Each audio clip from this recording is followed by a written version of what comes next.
I stood in the dim corridor outside the grand ballroom, clutching the heavy black folder that contained 3 years of my life. "Is everything ready inside?" Arthur asked, adjusting his bow tie as he stepped into the hallway. "The investors are getting impatient, son.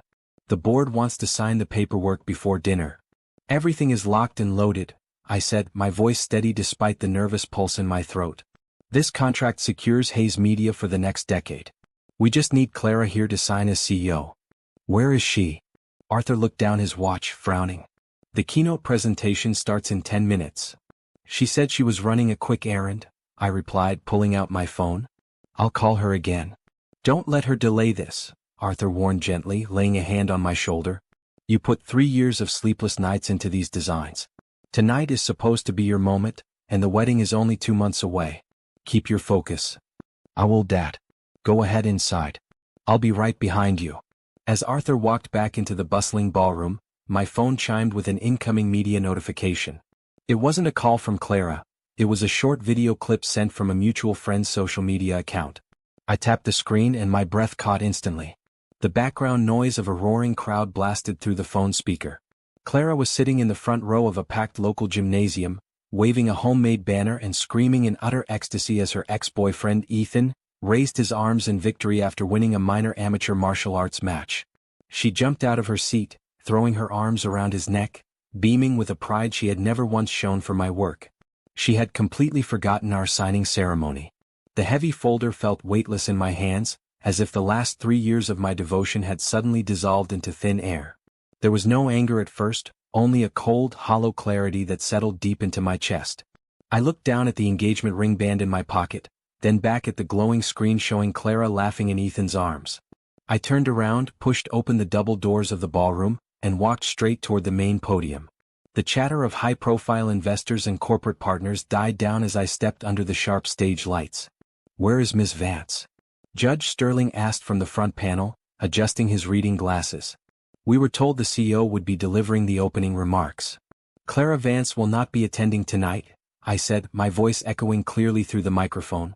A wave of confused whispers rippled across the room.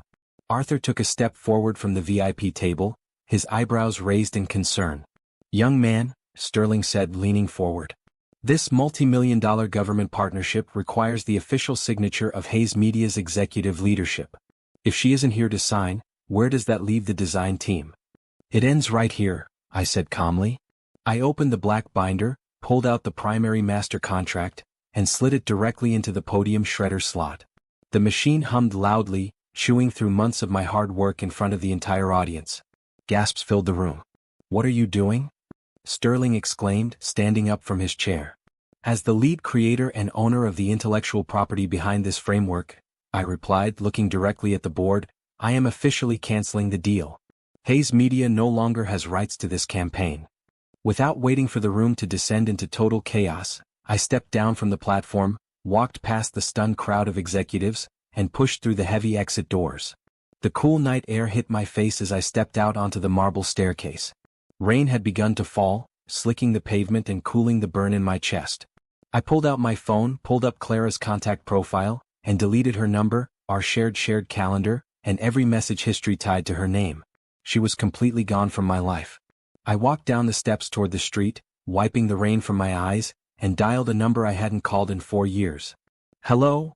A sharp, commanding voice answered on the second ring. "Marcus," I said, standing under the street lamp as cars splashed by. "It's time we talked." Well, Marcus Vance chuckled softly over the line. "The master designer of Hayes Media. I assumed you'd be celebrating your big contract signing tonight." "There is no contract," I replied, my voice hard as ice. "And I'm no longer with Hayes Media." A short pause fell over the line, followed by the quiet rustle of papers on Marcus's end. "Clara's direct rival firm has been trying to recruit you for 2 years. Are you telling me you're finally ready to negotiate?" "I don't want to negotiate, Marcus," I said, looking out at the city skyline glowing in the rain. "I want to build something that completely wipes them off the map." "Name the place," Marcus said without a second thought. "I'm already on my way." "Marcus," I said as soon as the line connected. "It's been a while." "I picked up on the first ring for a reason," Marcus replied, his voice calm and warm despite our years of silence. "I saw the news about Hayes Media's recent pitch failure. Where are you?" I'm standing outside with my box of belongings, I answered, looking at the rain streaming down the glass phone booth. We need to talk. Meet me at the 24-hour diner on 5th in 10 minutes, he said without hesitation. Bring everything you have. The diner was nearly empty when I slid into the booth across from Marcus. I didn't waste time on small talk. I unzipped my leather case, laying out my complete portfolio and the revolutionary brand strategy one had spent 6 months building for Hayes Media. Marcus leaned forward, flipping through the pages as his coffee steamed between us. You built this entire architecture yourself, didn't you? Every single line, workflow and visual framework, I said. Clara promised me partnership, but she handed my draft to Ethan and took the credit. Ethan is an amateur, Marcus said, shutting the portfolio with a firm thud. He's going to sink her agency within months and you know it. I don't care about her agency anymore, I said, looking him straight in the eye. I want to build something that actually belongs to me. Marcus smiled, pulling a sleek tablet out of his briefcase. I don't need until morning to make up my mind. Vance Creative wants you. I'm offering you full creative control, double your previous salary and an executive director title effective immediately. Double? I blinked, taken aback by the speed of his offer. You're worth more than that, Marcus said smoothly, sliding a digital contract across the table. Sign it before the sun comes up and we'll officially launch the campaign today. I picked up the stylus and signed my name on the glowing screen. While Marcus processed the paperwork, my phone began vibrating continuously against the Formica table. I flipped it over to find a flood of 50 panicked text messages from Clara. Where are you? Ethan had an emergency panic attack because of the pressure you put on him. You're being overly dramatic. Come back and fix the design files right now. I set the phone back down, face down, without sending a single reply. Trouble? Marcus asked, glancing at the buzzing screen. Just noisy ghosts from the past, I said, sliding the phone into my coat pocket. Let's get to work. By 7 in the morning, we stepped into the glass-walled lobby of the Vance Creative headquarters. The floor was already bustling with early morning energy as Marcus led me directly into the corner executive suite. Everyone gather around, Marcus called out to the floor.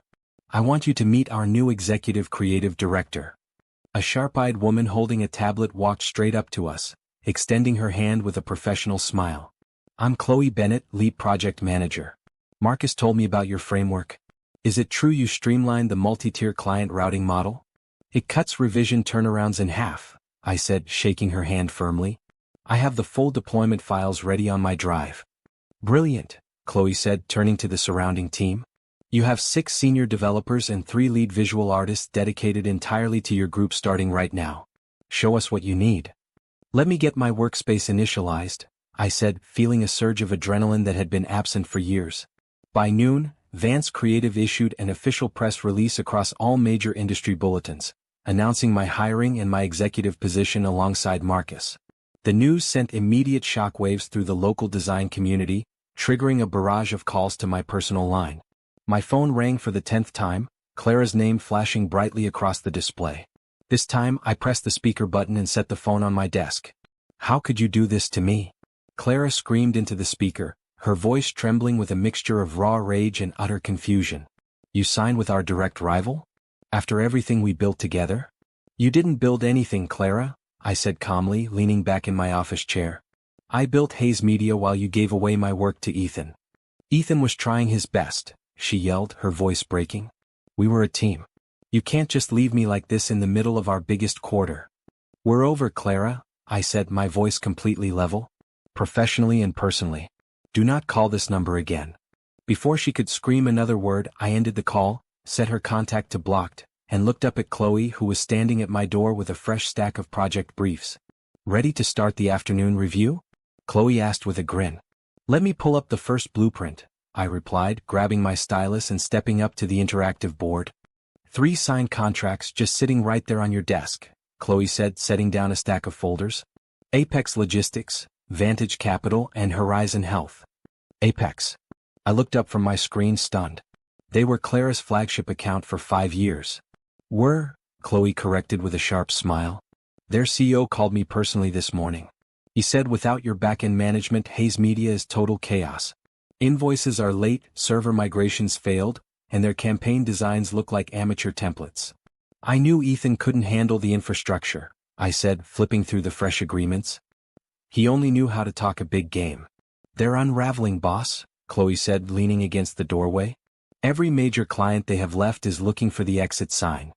We're not chasing them down, I noted, signing the bottom of the Apex agreement. They're coming to us because we do the work right. My phone buzzed on the desk.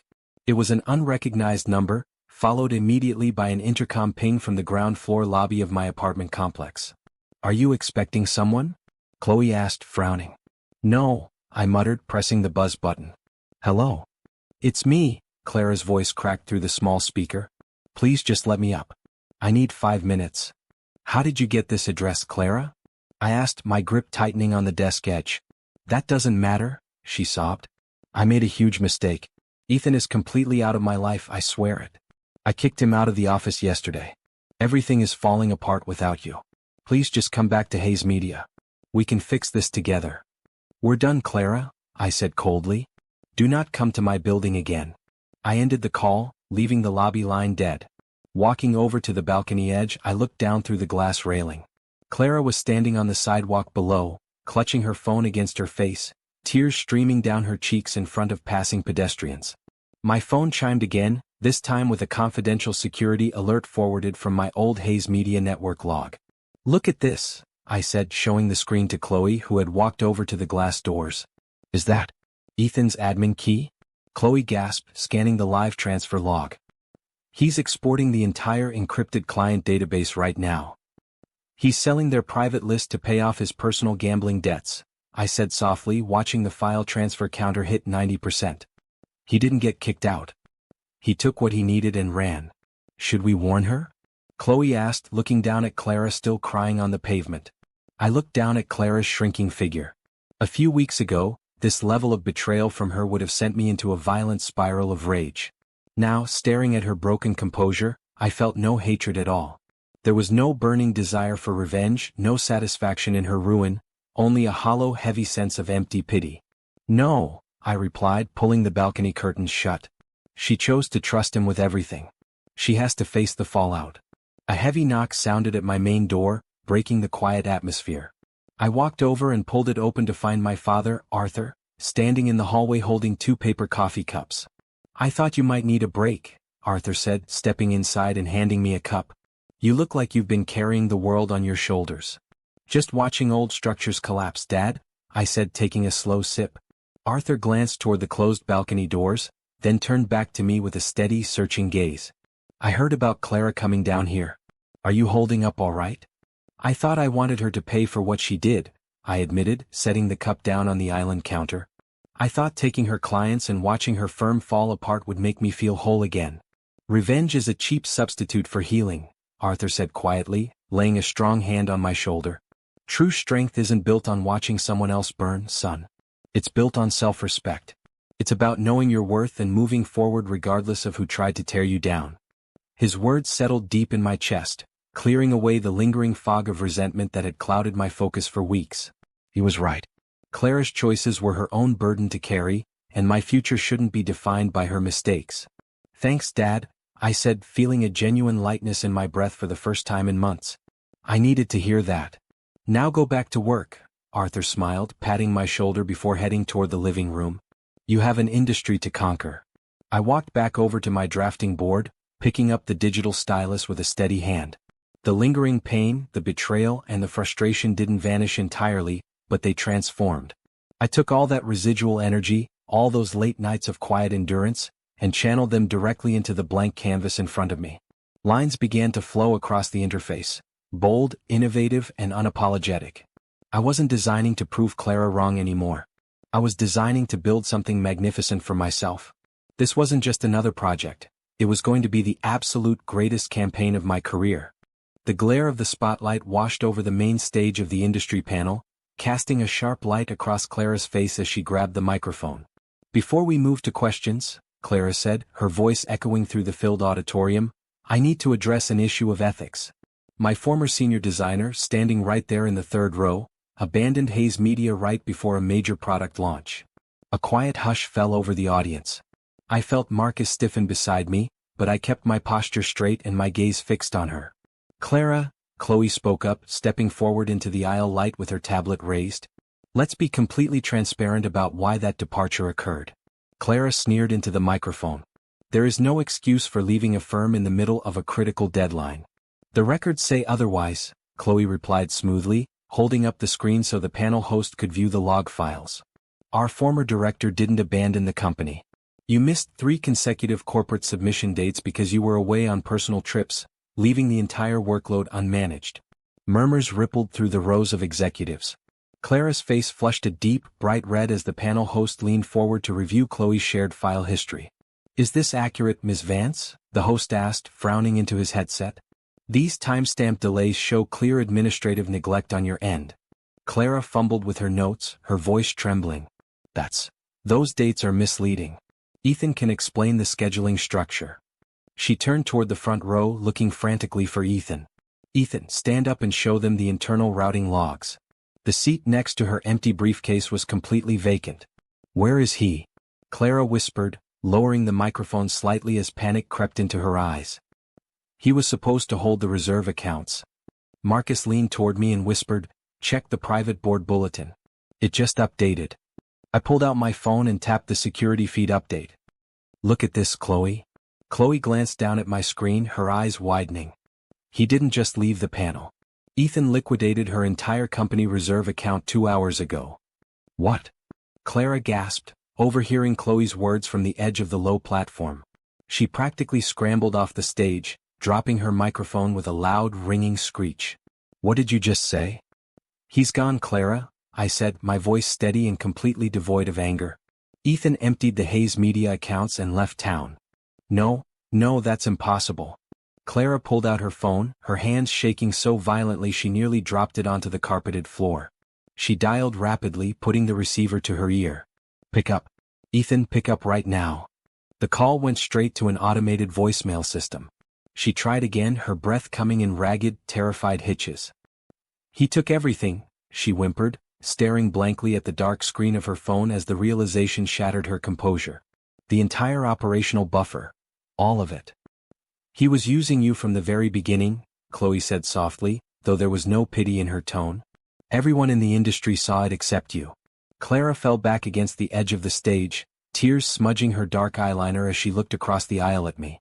The auditorium around us buzzed with hushed conversations as attendees began to file out, leaving her sitting alone in the wreckage of her own ambition.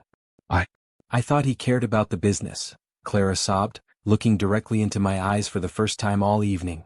I thought he was helping me build something bigger. I sacrificed everything for him. I pushed you away for him. You made your choice, Clara, I said, taking a deliberate step backward to stand shoulder to shoulder with Marcus and Chloe. Please, she choked out, reaching a trembling hand toward me. I was wrong. I didn't see what he was doing. Can we just talk about this somewhere quiet? Just the two of us. There's nothing left to discuss, I replied calmly. You chose to trust him over the person who actually built your agency. She looked at me with a desperate, pleading expression, realizing in that single moment that the man who had supported her through every hardship was now entirely beyond her reach. She had traded loyalty for an illusion, and the consequences had finally caught up to her. Let's go, Marcus said, laying a supportive hand on my shoulder. We have the Vance creative presentation to finalize for tomorrow. Right behind you, I said. I turned my back on Clara's quiet breakdowns, holding my head high as we walked out of the auditorium together. By the time we reached the lobby, my phone began buzzing incessantly with notifications. Mutual acquaintances from our old design network were flooding my inbox with desperate messages from Clara, begging me to unblock her number and hear her out. One after another, the texts flashed across my display, asking for a second chance, offering full credit for my past work, and pleading for financial assistance. Without hesitation, I opened my settings, selected every single channel of communication, and systematically blocked every contact tied to her. The power dynamics had shifted completely. I tucked my phone into my jacket pocket, looked ahead at the bright city streets waiting outside, and walked into the evening without looking back. The air inside the grand ballroom was thick with tension as the annual design gala began. Every major firm in the state had gathered for the multi-million-dollar government contract pitch, but all eyes were on the main stage. You look confident, Marcus murmured, adjusting his cufflinks beside me in the back row. You sure you're ready for this? I've never been more ready, I said, checking my presentation drive one last time. We built this from the ground up. Good, because Clara just walked in, Marcus warned, subtle nod toward the floor entrance. And she looks desperate. I turned my head slightly. Clara was pacing near the judge's panel, clutching a glossy black binder to her chest. Hayes Media was on the brink of complete bankruptcy, and this contract was her absolute last lifeline. As she caught my eye, she held up the binder with a bitter smirk, assuming she held the upper hand. She really thinks she can win with that? Chloe whispered, joining us with a tablet in hand. That's your old portfolio work from 6 months ago. Let her try, I replied quietly. She doesn't realize how much the board's criteria changed yesterday. Next up, representing Hayes Media, Clara Vance. The announcer's voice echoed across the loudspeakers. Clara stepped up to the podium, clearing her throat before the seated panel of government officials. Distinguished members of the board, tonight Hayes Media offers a proven blueprint for our city's future infrastructure. She clicked her remote, displaying initial mock-ups on the massive screens behind her. My heart barely registered a flicker as my former designs lit up the room. They were solid but entirely obsolete. This layout prioritizes high-density commercial routing, Clara continued, her voice rising with forced enthusiasm.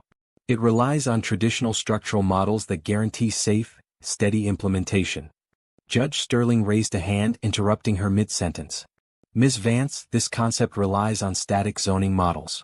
Where is the adaptive sustainability integration required in Section 4 of our updated prompt? Clara froze, her fingers tightening on the clicker. Well, we felt the classic framework provided greater reliability. It fails to address the environmental guidelines entirely, Judge Sterling noted coldly, marking his clipboard. Thank you, Ms. Vance. Next. Clara stumbled backward off the platform, her face pale as the room filled with quiet murmurs. Now representing Vance Creative, the announcer called out. Show them how it's done, Marcus said, patting my shoulder. I walked up the wooden stairs, taking my place at the central podium. Good evening, members of the board. Rather than looking backward at rigid structures, Vance Creative presents a dynamic, fully sustainable urban network. With a single tap, I unveiled our fresh concept. Interactive 3D blueprints expanded across the screen, detailing self-sustaining energy grids and modular public spaces that responded directly to traffic flow. Notice how the dynamic zoning adapts in real time, I explained, guiding them through the live model. It reduces municipal overhead by 30% while meeting every environmental directive for the next decade. Incredible, Judge Sterling remarked, leaning forward with visible interest. How quickly can this system be deployed? We are prepared to begin Phase 1 within 30 days, I answered smoothly. The judges exchanged excited glances, nodding in immediate consensus as I concluded my presentation to widespread applause. I stepped down from the stage, returning toward my team, but a harsh pull on my jacket sleeve stopped me in the middle of the convention floor. How did you do that? Clara gasped, her eyes wide and bloodshot. Where did you even get those schematics? I created them, Clara, I said, pulling my sleeve free. From scratch. While you were busy relying on stolen drafts. The black binder slipped from her trembling hands, spilling papers across the polished floor. She looked at the judges, who were already writing down final top marks for Vance Creative, and completely broke down. I ruined everything, she sobbed openly, uncaring of the onlookers staring at us. I ruined my own life. I thought I was the mind behind the firm, but it was always you. You were the one holding everything together, and I threw you away. You made your decisions, Clara, I said calmly. Please just listen to me, she begged, grabbing my hands with desperate force.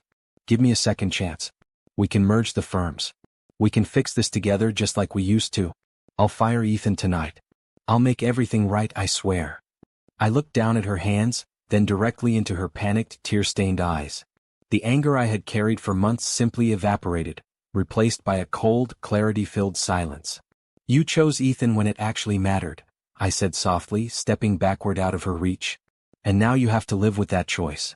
Clara dropped to her knees on the floor, weeping silently as the judges formally announced our victory over the auditorium speakers. I turned my back on her, walking toward Marcus and Chloe, leaving the past behind me for good. I adjusted my grip on the stylus, staring out the floor-to-ceiling glass of my new corner office as the late afternoon sun hit the city skyline. They signed it, Marcus said, stepping inside without knocking and dropping a heavy blue folder onto my desk. Unanimous vote from the entire board. Vance Creative owns the campaign. Unanimous. I turned my chair around, looking up at him in disbelief. Are you sure? Read the signature page if you don't believe me, he laughed, leaning against the edge of the mahogany table.